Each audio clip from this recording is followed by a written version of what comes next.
Papa, je suis désolé d'avoir renversé le jus.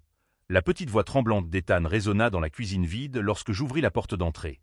Il était 3 heures de l'après-midi, un jeudi, et j'étais rentré plus tôt de Chicago après l'annulation de ma réunion d'affaires. Je m'attendais à trouver mon fils de 5 ans en train de jouer avec ses grands-parents, pas à genoux sur le sol froid de la cuisine, en train de frotter le sol avec une brosse trop grande pour ses petites mains. Je m'appelle Ryan Matthews, j'ai 32 ans, et je n'aurais jamais imaginé qu'un jour je rentrerais à la maison pour découvrir que mon fils avait été puni pour un accident. Ethan ne m'a pas vu tout de suite. Il était trop concentré à essayer de nettoyer une tache qui avait disparu depuis longtemps, les joues rouges à force d'essayer, ses boucles blondes collées à son front en sueur. Il portait les mêmes vêtements que pour le petit déjeuner, maintenant mouillés et tachés de savon. « Ethan » ai-je appelé doucement, ma voix plus rauque que d'habitude. Il s'est retourné rapidement, la brosse lui échappant des mains et tombant sur le sol avec un bruit qui a résonné dans la maison silencieuse.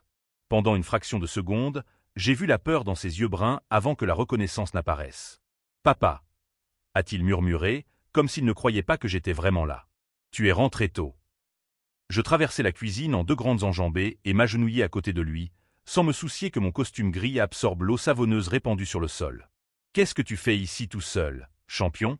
Où sont grand-père Robert et grand-mère Catherine? Les lèvres d'Ethan tremblèrent. Ils sont allés au nouveau parc d'attractions avec Emma.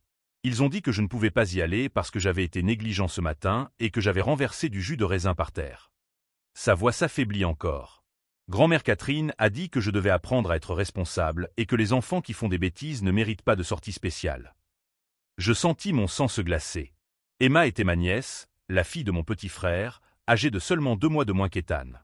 Pendant qu'elle s'amusait sur les manèges et mangeait de la barbe à papa, mon fils de 5 ans était seul à la maison, puni pour quelque chose que n'importe quel enfant aurait fait. « Depuis combien de temps es-tu seul ici » demandai-je en m'efforçant de garder une voix calme. « Depuis après le déjeuner » répondit-il en s'essuyant le nez avec le dos de sa main mouillée. Grand-mère a dit que je devais nettoyer tout le sol de la cuisine avant leur retour, sinon je n'aurais pas de dîner ce soir. 4 heures. Ils avaient laissé un enfant de 5 ans seul pendant 4 heures. Ethan est entré dans ma vie alors qu'il n'avait qu'1 an et demi. Mon cousin Jake et sa femme sont morts dans un terrible accident de voiture, et comme j'étais le plus proche parent célibataire et financièrement stable, je suis devenu son tuteur légal. L'adoption officielle a eu lieu 6 mois plus tard. Quand j'ai rencontré ma femme, Sarah, il y a 2 ans, elle est tombée amoureuse d'Ethan avant même de tomber amoureuse de moi. Les voir construire des tours avec des blocs ou lire des histoires avant de s'endormir m'a convaincu que nous avions trouvé notre famille parfaite. Je me suis marié avec Sarah l'automne dernier, et elle a officiellement adopté Ethan peu après. Sur son certificat de naissance et dans nos cœurs, nous formons une famille complète. Mais pour les parents de Sarah, Robert et Catherine Morrison, Ethan a toujours été le garçon que Ryan a amené, plutôt que leur petit-fils. Les différences de traitement ont commencé subtilement. Des cadeaux moins importants pour son anniversaire que ceux d'Emma. Des commentaires sur le fait qu'Emma était naturellement plus polie, ou une vraie Morrison avec ses yeux bleus. De petites exclusions qui, prises isolément, semblaient être des coïncidences. Mais je l'avais remarqué. Sarah aussi.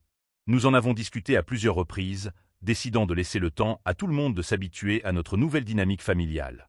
Après tout, Ethan n'était pas techniquement de leur sang. Maintenant, en retrouvant mon fils abandonné et contraint de travailler pendant que la vraie petite fille s'amusait, je réalisais que notre patience avait été d'une naïveté dangereuse. « Écoute-moi bien, champion », lui ai-je dit en le serrant fort dans mes bras. « Tu n'as rien fait de mal. Les accidents, ça arrive. Et personne, jamais, ne devrait te laisser seul comme ça. » J'ai senti ses larmes mouiller ma chemise. J'ai essayé d'être gentil, papa. J'ai vraiment essayé. Tu es le garçon le plus gentil que je connaisse, murmurai-je dans ses cheveux. Et cela n'arrivera plus jamais. Tout en aidant Ethan à se laver et à changer ses vêtements mouillés, mon esprit analysait la situation avec le sang-froid que j'avais acquis au fil des années passées à travailler comme analyste système. Chaque détail comptait. Chaque détail révélait une vérité plus grande. Si vous suivez cette histoire et avez déjà vécu quelque chose de similaire, n'oubliez pas de vous abonner à la chaîne, car ce qui s'est passé ensuite va vous montrer que sous-estimer un père protecteur était la plus grande erreur que mes beaux-parents auraient pu commettre. J'ai immédiatement appelé Sarah. Elle était à une conférence médicale à Denver et ne pouvait pas rentrer avant le lendemain. Quand je lui ai raconté ce que j'avais découvert, le silence à l'autre bout du fil était assourdissant.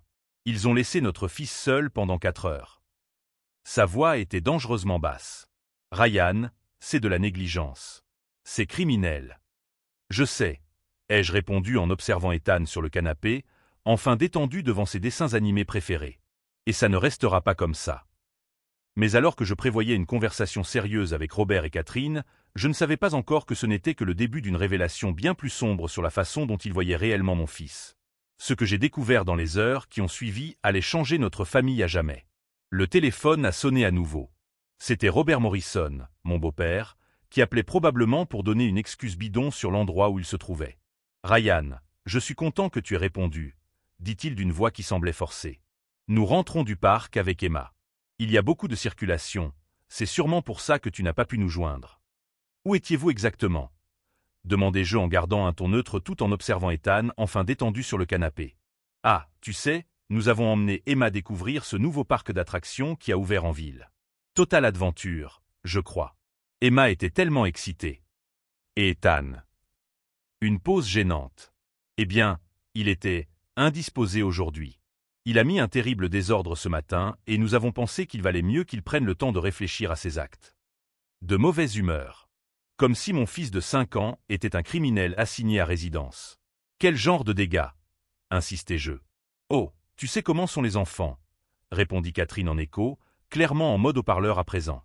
Il a renversé du jus de raisin dans toute la cuisine. Du jus de raisin sur le tapis beige. Ryan. Il fallait lui apprendre à être responsable. La responsabilité. Un enfant de 5 ans. Vous l'avez laissé seul pendant 4 heures pour lui apprendre la responsabilité. Ce n'était pas comme ça, s'empressa Robert. Nous sommes sortis rapidement. Ethan est un grand garçon, n'est-ce pas? Et regarde, il a tout nettoyé. Il a retenu la leçon. Je sentis ma mâchoire se crisper. Il a 5 ans, Robert. Eh bien, Emma n'a jamais eu besoin de ce genre de correction, intervint Catherine, d'un ton chargé de sous-entendu. Elle a reçu une éducation plus raffinée. Elle sait se comporter en public. Et voilà. La vérité nue et crue qu'il n'avait jamais eu le courage de dire directement. Emma était la vraie petite fille, tandis qu'Ethan n'était que le garçon que j'avais amené dans la famille. Robert et Catherine Morrison étaient des personnes apparemment respectables. Lui, un comptable à la retraite de 62 ans qui avait toujours été fier de sa famille traditionnelle. Elle, une ancienne institutrice qui adorait mentionner qu'elle avait façonné de jeunes esprits pendant 30 ans de carrière. Lorsque Sarah et moi avons commencé à sortir ensemble, ils étaient polis, mais distants. C'est dommage qu'il ait déjà un passé, ai-je entendu Catherine murmurer à une amie lors de notre premier dîner en famille. Sarah est si jeune, elle pourrait avoir ses propres enfants. Un bagage. C'est ainsi qu'il voyait mon fils. Après le mariage, lorsque Sarah a officiellement adopté Ethan, nous espérions que les choses s'amélioreraient. Pendant la cérémonie d'adoption, Catherine a même pleuré, des larmes que j'ai naïvement interprétées comme une émotion positive. Je réalise maintenant qu'elles étaient probablement dues au deuil de la pureté de la lignée familiale perdue. Le schéma a commencé subtilement. Des cadeaux d'anniversaire visiblement bon marché pour Ethan, tandis qu'Emma recevait des jouets coûteux. C'est Emma qui a spécifiquement demandé cette poupée, expliquait Catherine. Ethan semble heureux avec n'importe quoi. Lors des réunions de famille, Emma était toujours assise sur les genoux de ses grands-parents, tandis qu'Ethan restait seul au bout de la table. Emma est plus petite, était la justification, alors qu'ils avaient pratiquement le même âge. Les photos étaient un autre indicateur clair. Catherine publiait des dizaines d'images d'Emma sur les réseaux sociaux, accompagnées de légendes débordantes de fierté de grand-mère. Les rares photos où Ethan apparaissait le montraient toujours à l'arrière-plan, flou, comme un appendice gênant. « Ethan, tu ne trouves pas que tu es trop grand pour être porté ?»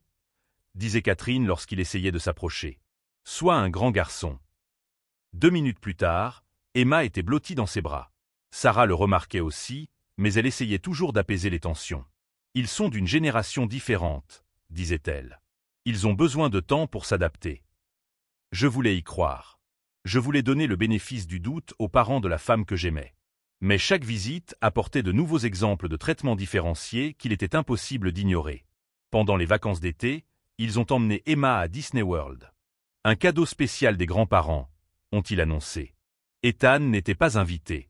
Ce serait trop fatigant pour lui, ont-ils expliqué. Emma a plus d'énergie pour en profiter.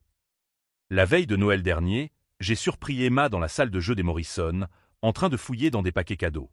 Grand-mère a dit que ceux-là sont pour moi, m'a-t-elle expliqué innocemment en montrant une pile impressionnante. Ceux d'Ethan sont dans ce sac là-bas. Le sac contenait 2 petits cadeaux. Emma en avait 15. Lorsque j'ai confronté Catherine, elle s'est indignée. Nous ne sommes pas obligés de dépenser exactement la même somme. Emma est notre petite fille biologique, il est naturel qu'il y ait des différences. Naturel. Comme si l'amour était déterminé par la génétique. Le pire incident avant aujourd'hui s'était produit le jour du 5e anniversaire d'Ethan. Catherine était arrivée avec un simple gâteau acheté au supermarché. « Désolé, mon chéri, je n'ai pas eu le temps d'en faire un spécial », avait-elle dit à Ethan. Une semaine plus tard, pour l'anniversaire d'Emma, elle était arrivée avec un gâteau à 3 étages décoré par un professionnel. Ethan avait demandé pourquoi le gâteau d'Emma était différent. « Parce qu'elle est spéciale », avait répondu Catherine sans réfléchir, sans se rendre compte à quel point ces mots transperçaient le cœur d'un enfant de 5 ans. C'est ce soir-là que j'ai trouvé Ethan dans sa chambre, tenant une photo de nous lors de l'adoption. « Papa, pourquoi grand-mère Catherine ne m'aime pas autant qu'elle aime Emma ? Mon cœur s'est brisé. Elle t'aime, mon champion. Parfois, les adultes ne savent pas bien le montrer.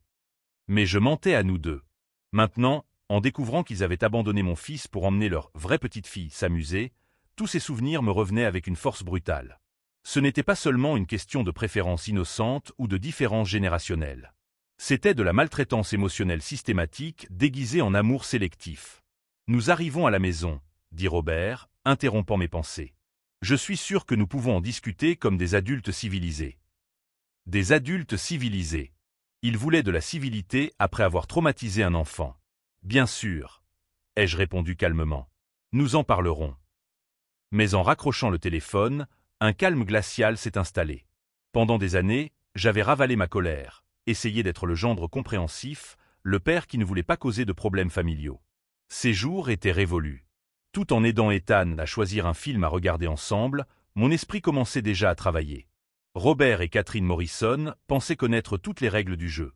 Ils pensaient que leur âge et leur position dans la famille leur donnaient une autorité incontestable. Ils étaient sur le point de découvrir que sous-estimer un père protecteur était la plus grande erreur de leur vie. Le bruit des pneus dans l'allée rompit le silence. Ils étaient arrivés. Et pour moi, l'heure était venue de dire certaines vérités très dérangeantes. Le téléphone sonna à nouveau.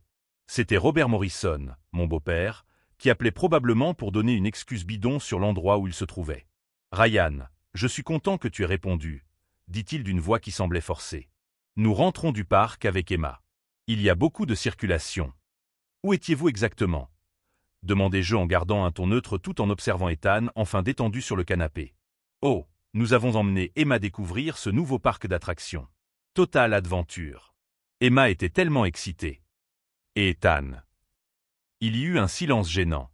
Eh bien, il était de mauvaise humeur aujourd'hui. Il a mis un bazar monstre ce matin et nous avons pensé qu'il valait mieux qu'il ait un peu de temps pour réfléchir. De mauvaise humeur. Comme si mon fils de 5 ans était un criminel assigné à résidence. Quel genre de bazar ? Insistai-je. Oh, tu sais comment sont les enfants, répondit Catherine en écho, visiblement en mode haut-parleur. Il a renversé du jus de raisin dans toute la cuisine. Nous devions lui apprendre à être responsable. Vous l'avez laissé seul pendant 4 heures pour lui apprendre à être responsable. Ce n'était pas comme ça, s'empressa Robert. Ethan est un grand garçon, n'est-ce pas ? Et regarde, il a tout nettoyé. Je sentis ma mâchoire se crisper. Il a 5 ans, Robert. Eh bien, Emma n'a jamais eu besoin de ce genre de correction, a interrompu Catherine. Elle a reçu une éducation plus raffinée. Et voilà la vérité. Emma était la vraie petite fille, tandis qu'Ethan n'était que le garçon que j'avais amené dans la famille. Le bruit des pneus dans l'allée a interrompu notre conversation. Ils étaient arrivés. La porte s'ouvrit sur les voix animées de Catherine et Emma discutant des jouets du parc. Et puis le grand 8 a fait 3 loopings, s'écria Emma avec enthousiasme. C'était une journée magique, n'est-ce pas, ma chérie ? Répondit Catherine avec une douceur qu'elle n'avait jamais manifestée à mon fils. Ethan se raidit à côté de moi sur le canapé. Même à 5 ans, il comprenait qu'il avait manqué quelque chose de spécial. « Reste ici et regarde la télé, champion », murmurai-je. « Papa va parler avec eux. » Je rejoignis le trio dans l'entrée, Catherine tenant des sacs provenant du parc, tandis qu'Emma exhibait un chapeau Mickey Mouse. « Ryan !» s'exclama Catherine avec une fausse surprise. « Emma, raconte à oncle Ryan pour le château. » Cette normalité forcée m'irritait. Comme si abandonner un enfant était un détail insignifiant. « Emma, pourquoi tu ne vas pas jouer dans le jardin ?» suggérai-je gentiment. Après son départ, le silence pesa entre nous. J'imagine qu'Ethan t'a donné sa version des faits, a commencé Catherine en retirant lentement sa veste. Sa version. Comme si la réalité avait plusieurs interprétations. Il m'a dit que vous l'aviez laissé seul pendant 4 heures à frotter le sol pendant que vous emmeniez Emma s'amuser. Oh, Ryan, soupira Catherine avec condescendance. Les enfants exagèrent. Ethan a beaucoup d'imagination. D'imagination? Je l'ai trouvé à genoux par terre, en pleurs. Nous avons peut-être été trop durs, tenta Robert. Mais le garçon avait mis un désordre terrible. Le garçon a un nom. Ethan. Votre petit-fils. Eh bien, techniquement, commença Catherine. Techniquement, rien. L'interrompis-je. Ethan est mon fils. Sarah l'a officiellement adopté. Il fait partie de cette famille. Catherine croisa les bras, son masque finissant par glisser. Nous ne sommes pas obligés de prétendre qu'il n'y a pas de différence. Emma est notre petite fille biologique. Vous appelez ça des différences? Exclure un enfant, lui faire sentir qu'il n'a aucune valeur? Eh bien, ce n'est pas vraiment un Morrison, rétorqua Catherine froidement. C'est à ce moment-là que quelque chose a changé en moi. Une clarté cristalline sur qui étaient vraiment ces gens. Vous avez raison, dis-je calmement. Ethan n'est pas un Morrison. Il vaut mieux que ça. C'est alors que Sarah a appelé. J'ai pris l'appel en mode main libre. Ryan, comment va Ethan? Il va bien maintenant. Ses parents viennent d'arriver. Du parc d'attractions. Du parc? Ils ont emmené Ethan? Non. Ils ont emmené Emma. Ethan est resté à la maison. Seul. Il a nettoyé. Le silence était assourdissant. Mettez-le sur haut-parleur, dit Sarah, d'une voix empreinte d'autorité médicale. Sarah, ma chérie, commença Catherine avec une fausse douceur, Ryan exagère. Maman, l'interrompit Sarah d'un ton qu'elle n'avait jamais entendu auparavant. Vous avez laissé mon fils de 5 ans seul pendant 4 heures? Il était en train d'être puni. Tenta Robert. Il a 5 ans. Vous auriez pu être arrêté. Sarah, tu exagères, s'écria Catherine. Apparemment, vous ne savez pas élever des enfants, rétorqua Sarah froidement, parce que l'un des enfants que vous avez élevés sait traiter tous les enfants de manière égale. Le coup porta son effet. Robert baissa la tête. Je suis allé voir Ethan, qui m'a murmuré une question qui m'a brisé le cœur. Papa, j'ai fait quelque chose de mal. Non, mon champion. Tu n'as rien fait de mal. Alors pourquoi grand-mère Catherine ne m'aime pas? Quand je suis revenu, Robert et Catherine chuchotaient entre eux. Nous avons décidé de rentrer à la maison aujourd'hui, a annoncé Robert. Pour laisser les esprits se calmer. Excellente idée, ai-je répondu. Mais quelque chose en moi s'est cristallisé en une froide détermination. Pendant qu'ils rassemblaient leurs affaires, Catherine s'est approchée une dernière fois. Ryan, j'espère que tu comprends que nous essayons de faire ce qu'il y a de mieux pour tout le monde. Emma est notre seule petite fille biologique. Je l'ai regardée droit dans les yeux. Catherine, je peux vous poser une question? Si Ethan était votre petit-fils biologique et Emma votre petite-fille adoptive, laisseriez-vous Emma seule pendant que vous emmenez Ethan s'amuser? Son hésitation fut une réponse suffisante. Après leur départ, je me suis assis à côté d'Ethan et les pris dans mes bras. Papa, tu vas me laisser avec eux encore une fois? Plus jamais, champion. Plus jamais. J'ai pris mon téléphone et j'ai commencé à prendre des notes. Des noms, des dates, des incidents spécifiques. Sarah était en route pour rentrer à la maison, et quand elle arriverait, nous aurions une conversation très sérieuse. Mais d'abord, j'avais des coups de fil à passer.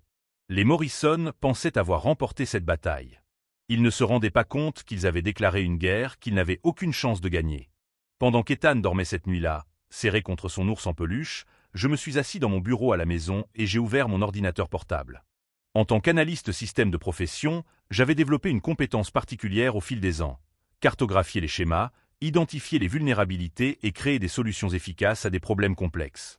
Robert et Catherine Morrison venaient de devenir mon projet le plus important. J'ai créé un tableau détaillé avec 3 onglets, incidents documentés, contacts pertinents et stratégie d'action. Pendant 2 heures, j'ai méthodiquement répertorié chaque épisode de discrimination dont Ethan avait été victime au cours des 2 dernières années. Date, témoins, preuves. Le schéma était indéniable. Le premier appel que j'ai passé était à mon frère Marcus, avocat spécialisé en droit de la famille. Même s'il était 10 heures du soir, il a répondu immédiatement. Ryan, ça va? C'est à propos d'Ethan? Marcus, j'ai besoin de connaître la définition juridique de l'abandon d'enfant dans l'État de l'Illinois. Il y a eu un silence. Que s'est-il passé? Je lui ai tout raconté. Marcus m'a écouté avec un silence professionnel avant de répondre avec le détachement de quelqu'un qui traite ce genre d'affaires tous les jours. Laisser un enfant de 5 ans seul pendant plus d'1 heure est considéré comme de l'abandon par la loi de l'État. 4 heures? C'est un dossier solide. Tu veux que je prépare les documents? Pas encore, ai-je répondu. Je veux d'abord explorer d'autres options. Le lendemain matin, Sarah est revenue de Denver les yeux rougis d'avoir pleuré pendant le vol. Nous avons trouvé Ethan qui jouait tranquillement dans le jardin, apparemment remis du traumatisme de la veille, comme seuls les enfants savent le faire. « Comment va-t-il » a demandé Sarah en observant notre fils par la fenêtre de la cuisine. Physiquement, il va bien. Émotionnellement, nous sommes encore en train de voir. Nous lui avons montré les notes que j'avais prises et elle a ajouté ses propres observations. Des conversations que j'avais ignorées, des commentaires que j'avais minimisés, des signes qui semblaient désormais évidents avec le recul. Ma mère a toujours été très exigeante en matière de normes familiales, admit Sarah à contre-cœur. Quand j'étais enfant, elle disait souvent que les apparences comptaient plus que les sentiments, que certaines personnes étaient nées pour occuper certaines positions dans la vie. Et qu'est-ce que cela signifie pour Ethan? Cela signifie qu'elle ne considérera jamais notre fils comme son petit-fils légitime. Pour elle, il sera toujours le garçon que tu as ramené, peu importe le nombre de papiers d'adoption que nous signerons. C'est à ce moment-là que mon téléphone a sonné. C'était Catherine. « Sarah, ma chérie, dit-elle d'une voix trop douce au téléphone. J'espère que tu as repris tes esprits après ce qui s'est passé hier. Quelle perspective, maman. Eh bien, Ryan a clairement exagéré ce qui s'est passé. Ethan était en parfaite sécurité et a appris une leçon précieuse sur la responsabilité. Nous pensons qu'il serait préférable que nous discutions en personne pour clarifier les malentendus. Sarah m'a regardé avant de répondre. Il n'y a pas eu de malentendu, maman. Vous avez abandonné mon fils. Sarah. La voix de Catherine se fit plus dure. Ne dramatise pas. Nous sommes ses parents et les grands-parents d'Emma. Nous méritons le respect et la considération pour notre expérience. Et Ethan, il ne mérite pas le respect et la considération? Ethan est différent. Il doit apprendre sa place dans la famille. Emma est notre petite fille biologique, notre priorité naturelle. Sarah raccrocha sans répondre. Ses mains tremblaient de rage. Elle a vraiment dit ça, murmura Sarah. Elle a dit que mon fils devait apprendre sa place. C'est alors que je pris ma décision finale. Une conversation sérieuse où l'établissement de limites ne suffirait pas. Robert et Catherine Morrison avaient déclaré la guerre à une enfant de 5 ans. Ils allaient maintenant en subir les conséquences. J'ai passé les 3 jours suivants à recueillir des informations. J'ai découvert que Robert s'était vanté auprès de ses voisins d'avoir enfin une vraie petite fille après la naissance d'Emma. Catherine avait dit à ses amis de l'église que la famille était plus pure, depuis que Sarah avait épousé quelqu'un plus convenable que ses petits amis précédents, une référence pas si subtile au fait que j'avais Ethan. Plus révélateur encore, j'ai découvert qu'ils avaient ouvert un compte d'épargne spécial pour Emma, mais n'avaient jamais mentionné quoi que ce soit de similaire pour Ethan. Lorsque Sarah avait interrogé Catherine sur ses projets d'éducation pour les 2 enfants, celle-ci avait répondu que chaque enfant a des besoins différents. Le véritable choc est venu lorsque j'ai parlé à ma belle-sœur Jessica, la femme du frère aîné de Sarah. Elle m'a révélé que Catherine avait suggéré à Sarah et moi d'envisager de rendre Ethan à l'adoption une fois que nous aurions nos propres enfants. Elle a dit ça la semaine dernière, a admis Jessica, gênée. Elle a dit que vous étiez jeune et que vous pourriez avoir une famille naturelle si vous n'aviez pas ce bagage du passé. Un bagage. Mon fils était un bagage. Ce soir-là, j'ai finalisé mon plan. Il ne serait ni violent ni illégal. Il serait bien plus dévastateur. Il serait complètement public et irréfutable. Si vous avez suivi cette histoire de discrimination familiale, n'oubliez pas de vous abonner à la chaîne, car ce que j'étais sur le point de faire allait changer non seulement notre famille, mais aussi la perception de la communauté sur qui étaient vraiment Robert et Catherine Morrison. J'ai appelé mon cousin Daniel, journaliste d'investigation au Chicago Tribune. Je lui ai expliqué la situation et lui ai demandé s'il connaissait quelqu'un qui serait intéressé par un reportage sur la discrimination envers les enfants adoptés dans les familles de classe moyenne. Ryan, m'a dit Daniel lentement, c'est plus courant que tu ne le penses. Et oui, je connais exactement la personne qu'il te faut. Le deuxième appel a été pour la directrice de l'école d'Ethan, Madame Martinez. En tant qu'éducatrice avec 30 ans d'expérience, elle avait remarqué des changements de comportement chez Ethan au cours des dernières semaines. Il pose beaucoup de questions sur les familles ces derniers temps, a-t-elle confirmé. en particulier sur la raison pour laquelle certains enfants ont de vrais grands-parents et d'autres non. Le troisième appel était plus délicat. J'ai contacté le pasteur de l'église que Robert et Catherine fréquentaient religieusement depuis 20 ans. Le pasteur Williams était connu pour ses sermons sur l'amour inconditionnel et l'acceptation familiale. J'ai toujours prêché que la famille, c'est ceux que l'on choisit d'aimer, m'a-t-il dit après que je lui ai expliqué la situation. Si la moitié de ce que vous me dites est vrai, j'ai quelques conversations difficiles à mener.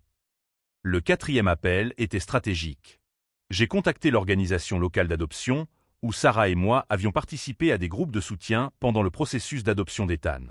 La directrice, le docteur Patricia Cole, a été horrifiée par ce récit. Des cas comme celui-ci sont exactement la raison pour laquelle notre organisation existe, a-t-elle déclaré fermement. Les enfants adoptés sont confrontés à des défis uniques et la discrimination familiale peut causer des traumatismes durables. Le jeudi, exactement une semaine après l'incident du sol de la cuisine, j'étais prêt. J'avais des preuves documentées, des témoins crédibles, un soutien professionnel et un plan qui allait révéler au grand jour des années d'abus émotionnels systématiques. Robert et Catherine Morrison pensaient que leur âge et leur position sociale les protégeaient de toute conséquence. Ils pensaient pouvoir continuer indéfiniment à traiter mon fils comme un citoyen de seconde zone. Ils étaient sur le point de découvrir que certaines batailles ne se gagnent pas par des cris ou des confrontations dramatiques, mais par une exposition minutieuse de la vérité. Et la vérité à leur sujet allait être dévastatrice. Alors que j'aidais Ethan à se brosser les dents ce soir-là, il m'a posé une question qui m'a confirmé que j'avais pris la bonne décision. « Papa, quand je serai grand, je serai un vrai grand-père. » Mon cœur s'est brisé. À 5 ans, mon fils doutait déjà de sa capacité à être une figure familiale légitime à l'avenir. « Tu seras le meilleur grand-père du monde, mon champion », lui ai-je promis en embrassant son front. Le lendemain matin, j'allais mettre en œuvre la première phase du plan. Robert et Catherine Morrison avaient complètement sous-estimé à qui ils avaient affaire. Leur guerre contre un enfant innocent était sur le point de devenir la plus grande humiliation publique de leur vie. Et contrairement à eux, je me battrais avec honneur, vérité et justice de mon côté. Le vendredi matin, j'ai mis en œuvre la première phase.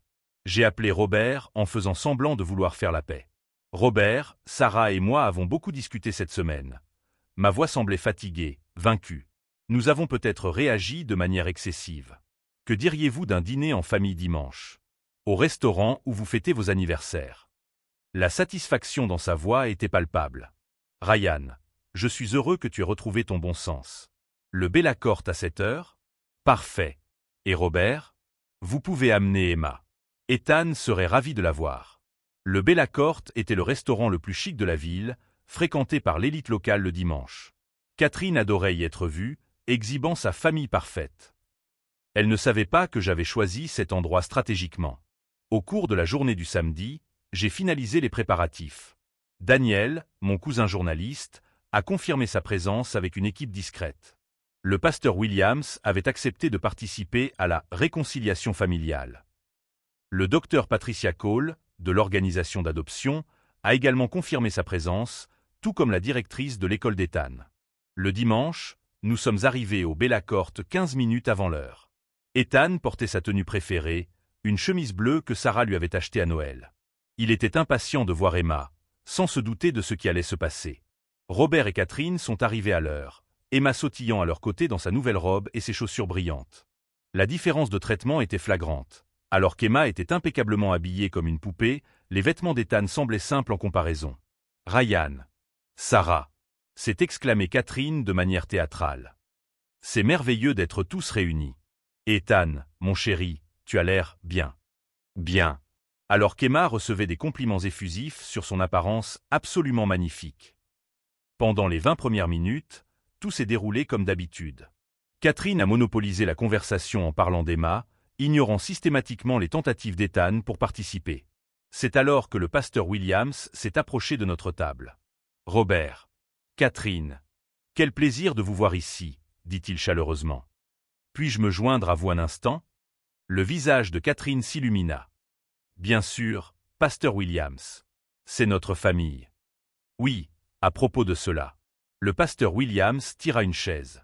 « Ryan m'a contacté cette semaine pour me faire part de ses préoccupations concernant la manière dont les enfants adoptés sont traités dans les familles croyantes. » Le sourire de Catherine s'est effacé. « Des préoccupations ? Il semble y avoir eu des malentendus au sujet de l'égalité de traitement entre les enfants. Pasteur. Je suis sûr que Ryan a exagéré.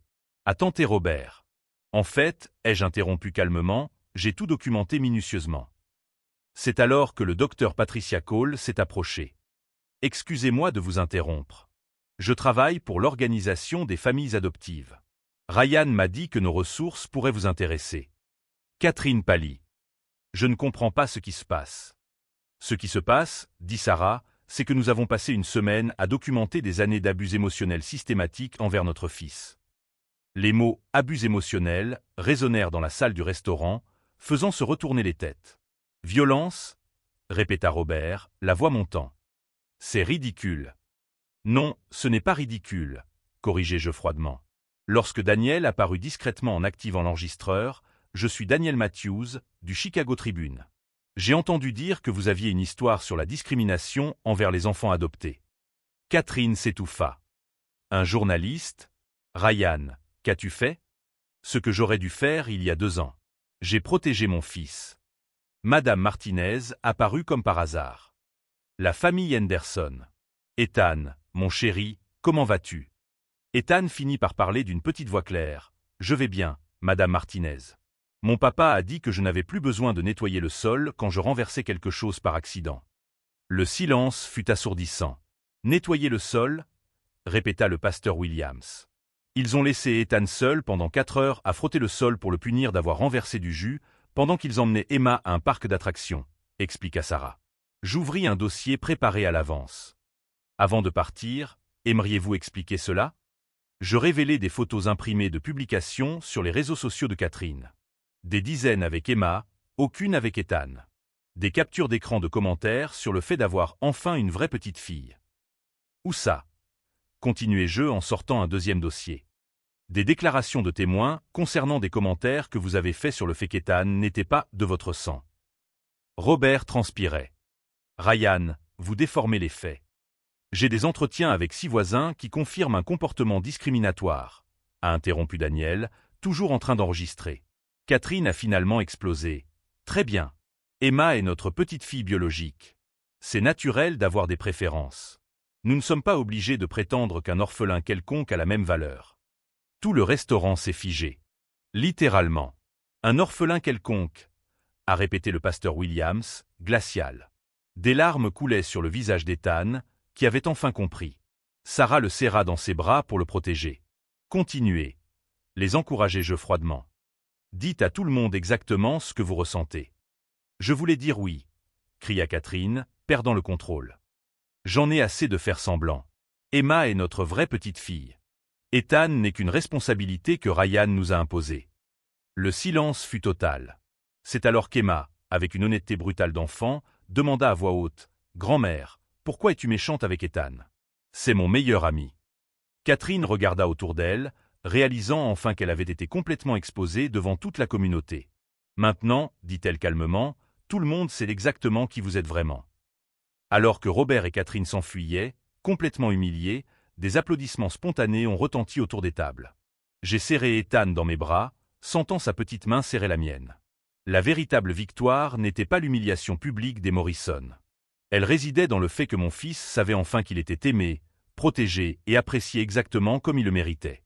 L'article de Daniel fut publié en première page du Chicago Tribune 3 jours plus tard, sous le titre « La discrimination silencieuse. Comment les préjugés familiaux affectent les enfants adoptés ». La photo de Robert et Catherine quittant le restaurant, honteux, occupait la moitié de la page. En 48 heures, l'histoire s'était répandue comme une traînée de poudre sur les réseaux sociaux locaux. La vidéo filmée discrètement par d'autres clients du restaurant était devenue virale, montrant Catherine criant qu'Ethan n'était qu'un orphelin et qu'Emma était sa vraie petite fille. Les conséquences ont été immédiates et dévastatrices. Robert a perdu 3 clients importants de son cabinet comptable dès la première semaine. Nous ne pouvons pas associer notre entreprise à quelqu'un qui discrimine les enfants, a expliqué le PDG de leur plus gros client en résiliant le contrat. Catherine a été discrètement démise de ses fonctions au conseil municipal où elle avait siégé pendant 15 ans. Nous avons reçu de nombreux appels inquiets, a expliqué la présidente avec délicatesse. Nous pensons qu'il vaut mieux qu'elle se retire temporairement. À l'église, le pasteur Williams a consacré 2 sermons consécutifs au thème « L'amour inconditionnel dans les familles croyantes », citant directement, sans les nommer, des membres de la congrégation qui ont perdu de vue ce que signifie aimer comme le Christ a aimé. L'humiliation sociale n'était que le début. Sarah a pris la décision la plus difficile de sa vie. Elle a complètement coupé les ponts avec ses parents. Ils sont peut-être mes parents biologiques, a-t-elle déclaré lors d'une thérapie familiale, mais ils ne sont pas dignes d'être les grands-parents de mon enfant. Marcus, mon frère avocat, avait préparé une requête restrictive au cas où Robert et Catherine tenteraient d'imposer des visites par voie judiciaire. Cela n'a pas été nécessaire. Ils n'ont jamais essayé. Ironiquement, leur plus grande perte a été Emma. Mon beau-frère Michael, voyant enfin ses parents sous leur vrai jour, a considérablement limité leur visite à leur fille. Je ne veux pas qu'Emma grandisse en pensant que l'amour est conditionné par l'ADN, a-t-il expliqué à Sarah. S'ils peuvent traiter Ethan comme ça, quel genre de valeur enseigne-t-il à ma fille? Emma, avec la capacité d'adaptation naturelle des enfants, s'est épanouie lors des nouvelles visites supervisées où elle et Ethan étaient traités de manière égale. Pourquoi grand-mère était-elle méchante avec toi avant? A-t-elle demandé à Ethan lors d'une rencontre au parc. Tu es mon cousin préféré. Les séances de thérapie familiale ont révélé à quel point Ethan avait intériorisé la discrimination. Je pensais que je devais être meilleur que les autres enfants pour mériter d'être aimé, a-t-il avoué au docteur Patricia lors d'une séance. Comme si je devais toujours prouver que je méritais d'être ici. Peu à peu, grâce à un amour constant et à une thérapie spécialisée, nous avons vu notre fils s'épanouir comme jamais auparavant. Sa personnalité naturellement joyeuse a émergé, libérée de l'ombre constante de l'inadéquation que Robert et Catherine avaient créée. 6 mois après l'incident, Ethan m'a posé une question qui m'a prouvé qu'il était vraiment en train de guérir. « Papa, quand je serai grand et que j'adopterai un enfant, est-ce que je l'aimerai autant que mes enfants biologiques ?» Plus qu'autant, ai-je répondu en embrassant son front. Tu l'aimeras comme je t'aime, complètement. La communauté a réagi de manière impressionnante. Notre voisine, Madame Chen, a commencé à inviter Ethan à l'aider dans son jardin, créant ainsi une amitié spéciale entre les générations. L'entraîneur de football de la Ligue junior l'a choisi comme assistant pour les petits matchs, reconnaissant son leadership naturel. Plus important encore, d'autres familles adoptives ont commencé à partager leurs propres expériences avec nous. Nous avons découvert un réseau de soutien qui existait depuis des années, mais auquel nous n'avions jamais participé parce que nous étions trop concentrés sur le fait de maintenir la paix avec Robert et Catherine. Vous avez fait ce que beaucoup d'entre nous n'avons pas eu le courage de faire, a avoué Lisa, mère de 2 enfants adoptifs. Mes beaux-parents font des commentaires similaires depuis des années, mais nous les minimisons toujours pour éviter les conflits. Sarah s'est également épanouie sur le plan professionnel. Libérée de la pression constante liée à la gestion des tensions familiales, elle a postulé et obtenu la promotion de chef de service à l'hôpital qu'elle reportait depuis 2 ans. Je ne me rendais pas compte de toute l'énergie émotionnelle que je dépensais à essayer de servir de médiatrice entre vous et mes parents, a-t-elle admis un soir. Maintenant, je peux investir toute cette énergie dans notre vraie famille.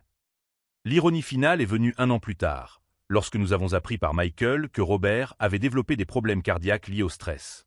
Catherine suivait une thérapie pour dépression, confrontant enfin des décennies de préjugés profondément enracinés qui lui avaient coûté ses relations avec ses 2 enfants. Parfois, les gens ont besoin de tout perdre pour comprendre ce qui compte vraiment, a fait remarquer Sarah lorsque Michael lui a annoncé la nouvelle. Nous avons choisi de ne pas nous réjouir de leur douleur, mais nous ne nous sentons pas non plus obligés de les sauver des conséquences de leur choix. Le moment le plus fort de notre processus de guérison est survenu lors du 2e anniversaire de l'incident. Ethan, alors âgé de 7 ans, aidait Sarah à faire des biscuits lorsqu'il s'est soudainement arrêté. « Maman, j'ai de la chance d'avoir été adoptée. » Sarah s'est agenouillée pour se mettre à sa hauteur. « Pourquoi cette question, mon chéri? » Parce que si mes vrais parents n'étaient pas morts, je ne t'aurais jamais rencontré, toi et papa. Et vous êtes les meilleurs parents du monde. À ce moment-là, j'ai compris que nous avions gagné plus qu'une bataille contre les préjugés familiaux. Nous avions gagné la guerre pour l'estime de soi de notre fils. Aujourd'hui, Ethan a 8 ans et s'épanouit d'une manière que nous n'aurions jamais imaginé possible. Il est confiant, aimant et a une compréhension mature des différents types de familles qui impressionnent les adultes. Quand les gens me demandent comment nous avons surmonté une situation aussi douloureuse, ma réponse est toujours la même. Protéger nos enfants, ce n'est pas maintenir la paix familiale. C'est s'assurer qu'ils grandissent en sachant qu'ils sont aimés inconditionnellement. Robert et Catherine Morrison pensaient pouvoir discriminer un enfant de 5 ans sans conséquence. Ils ont découvert que sous-estimer un père protecteur était la plus grande erreur de leur vie. Si cette histoire vous a touché, si vous avez déjà été victime de préjugés familiaux ou si vous connaissez quelqu'un qui a vécu une situation similaire, abonnez-vous à notre chaîne pour découvrir d'autres histoires vraies sur le courage, la justice et le pouvoir transformateur de se battre pour ceux que nous aimons. La dernière fois que j'ai eu des nouvelles de Robert et Catherine, ils vivaient dans une communauté de retraités dans un autre État, loin de toutes les relations qu'ils avaient détruites. Et nous? Nous prévoyons d'adopter un autre enfant l'année prochaine. Parce que la famille, ce n'est pas une question de sang. C'est choisir d'aimer quelqu'un chaque jour, sans condition, et se battre farouchement pour protéger cet amour quand c'est nécessaire. Et c'est une leçon qu'Ethan maîtrise déjà parfaitement.